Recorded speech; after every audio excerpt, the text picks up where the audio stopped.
This case brings together several toxicokinetic concepts together. Question 1. Is decontamination appropriate at 4 hours? This is nuanced. For most toxins, the decontamination window for activated charcoal is within 1 to 2 hours.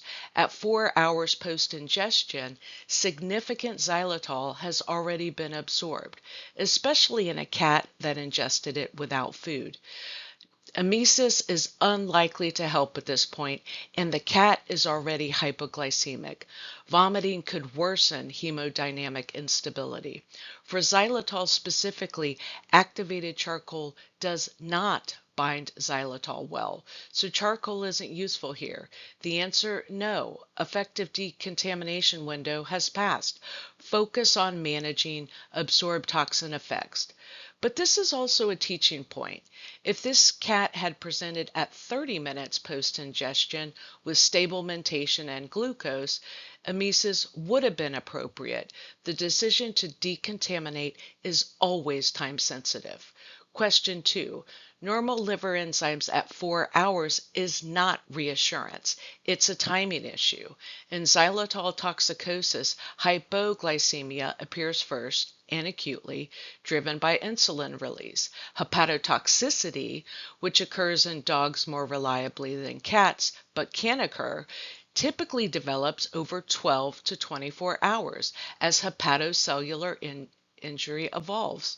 Enzymes like ALT take time to leak out of damaged cells in detectable quantities. The toxicokinetic principle: biomarkers of injury lag behind the injury itself. Normal labs at presentation do not mean the patient is safe. Serial monitoring is mandatory.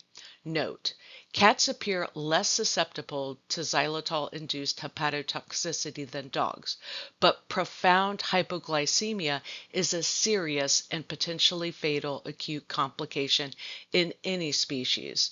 Question 3. Monitoring plan. Glucose every 1 to 2 hours initially. Titrate IV dextrose to maintain normal glycemia. Liver panel, ALT, AST, ALP, bilirubin at 12 hours, 24 hours, 48 hours. Coagulation panel if liver values rise significantly.